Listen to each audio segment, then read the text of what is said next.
Hello and welcome to the Chelsea Fans Channel. Now, it's a very, very special day today. It's Rory Boy's birthday. Oh, you're making me blush. But before we go on, we're having a little bit of a debate.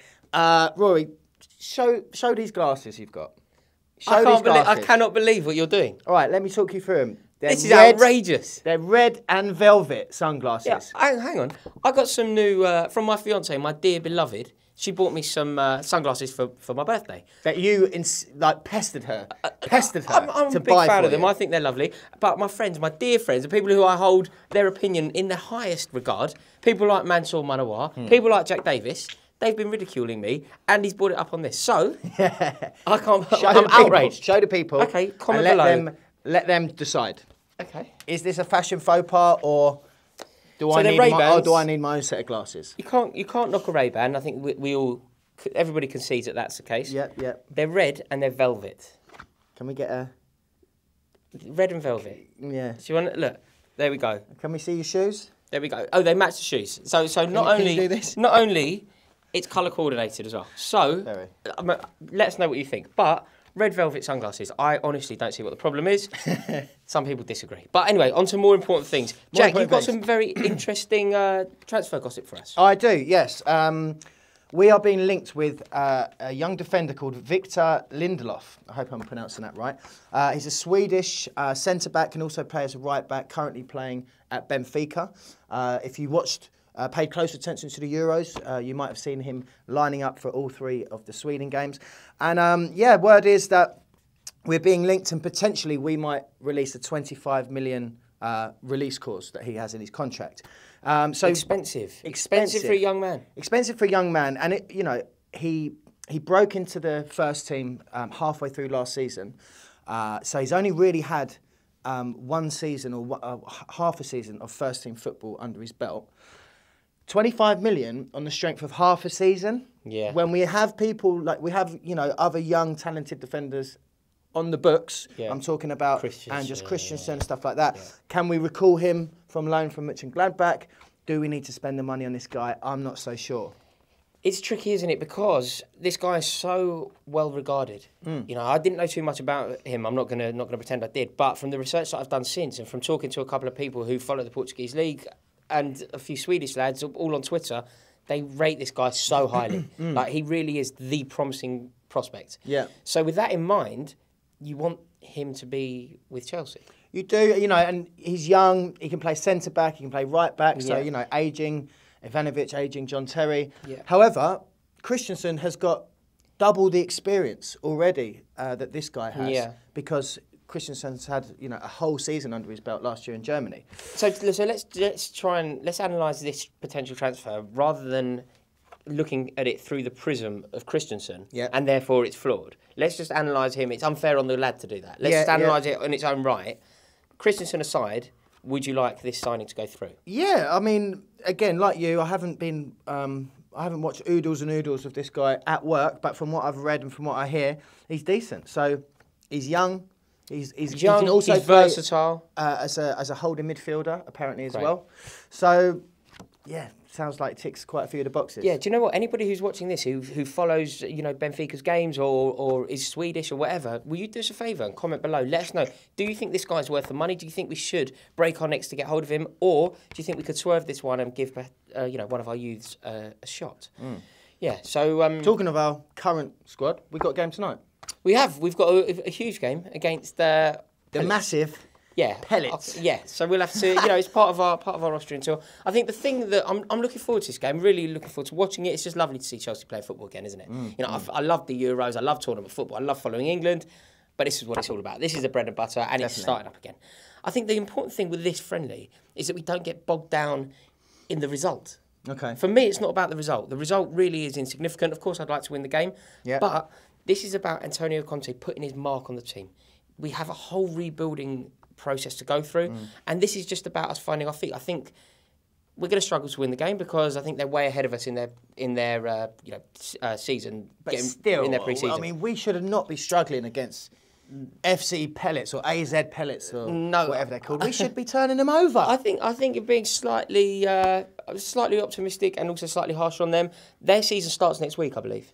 So with that in mind, we're just off the beach. We're just off the beach. So the result for me isn't too important. It's about Conte instilling his ideas in these players. Yeah. Because we have to get top four, don't we? We have to, and he's set his stall out very clearly on that front, hasn't he? Yeah. It's top four as a bare minimum for us next season. The other thing I think that we need to consider, Conte, and I'm fully supportive of this. Conte has been doing double sessions. Yeah, love that. He's been doing double sessions. So don't worry if you're watching this and the players look knackered or they look a bit, out of shape.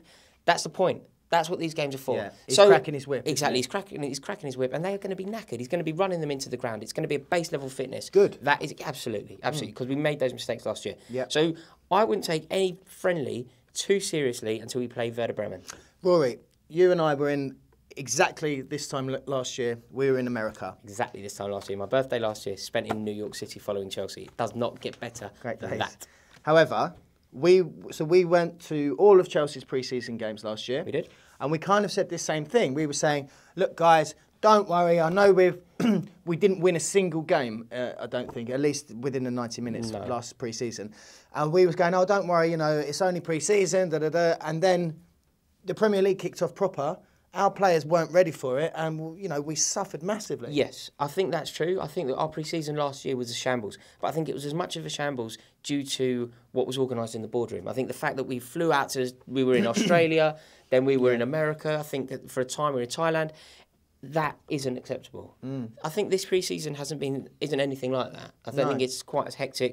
Quite a weird choice as well. It's a good choice. It's a European place. We're playing against a team who are in good form at the moment. They're going to be. I know they lost a couple of games, but what I mean is they're shaping up. They're far more in terms of getting fit and getting ready for a season. They're way ahead of us in the pipeline. Okay. So I think that's good.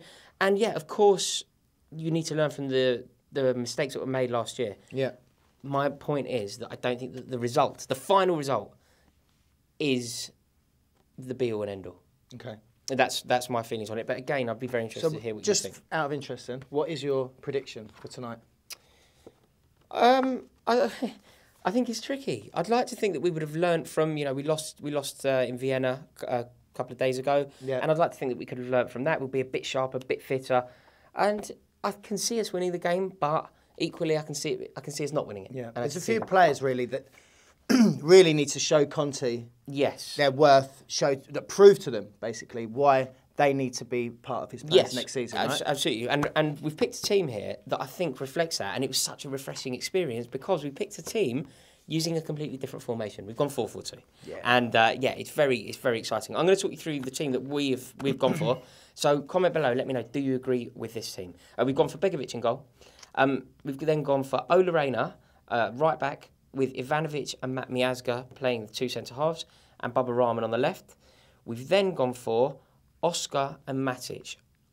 I'm trying something out here. I think that Oscar playing further forward hasn't always worked, so we're going to play him alongside Matic. Give him the liberty to make that bombing on run, but equally, I think that Oscar he times a tackle to perfection. I think he's really good at that. And I do think that he's a very gifted football player. I appreciate that it hasn't worked out for him, and I understand why a lot of people want him to leave the club. I'm not necessarily in that camp.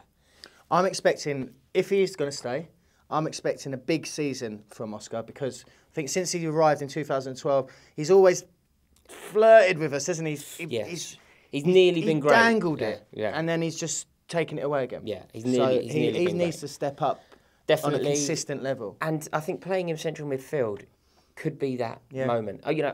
If he leaves, so be it as well. I'm not holding on to him I'm not desperate to hold on to him. Yeah. But if it so happens that he can stay and find a bit of form and Conte can get him playing well, he definitely has what it takes. Yeah. On the wings, we've then gone for the man of last year. We've gone for Willian on the right and Kennedy on the left. I'm expecting massive things from Kennedy this year. I think he could be the young player to watch out for in the Premier League. Yeah. I think he could be the Dele Alli of this year.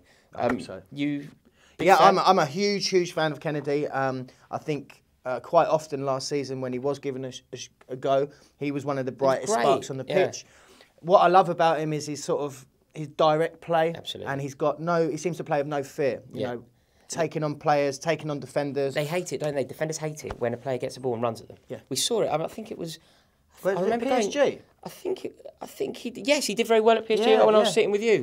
Yeah. He did really well against PSG at home. But do you know where I noticed it? I remember going midweek. We went over to Norwich. a chore. Went over to Norwich midweek. And we just about won the game. But I think Kennedy scored after about 60 seconds. Oh, yeah. And he picked the ball like up. a lob? Yeah, no, Or I think chip, is it? he just drove it into the opposite corner. He picked it up at left back, just ran forward and kept going. And eventually it opened up and he shot. And it went in. It was great because he has that direct approach. And it's really difficult to defend against. So expecting massive things from him. And then up front, we've gone for Costa and Traore. I think that has a bit of everything. Yeah, I don't think we need to, say too much. We had a big debate yesterday on Costa. If you haven't seen it, make sure you check it out. Yeah. But we're both expecting a big performance from Diego. Yeah, exciting. We're going to win the game? Absolutely. There you go. Right, I've got to go because I'm going out. I'm going to put my sunglasses on. I'm going out to celebrate my birthday. Let me know what you think about them, by the way. Go on, you please.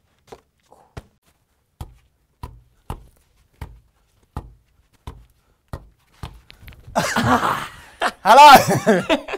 He's back.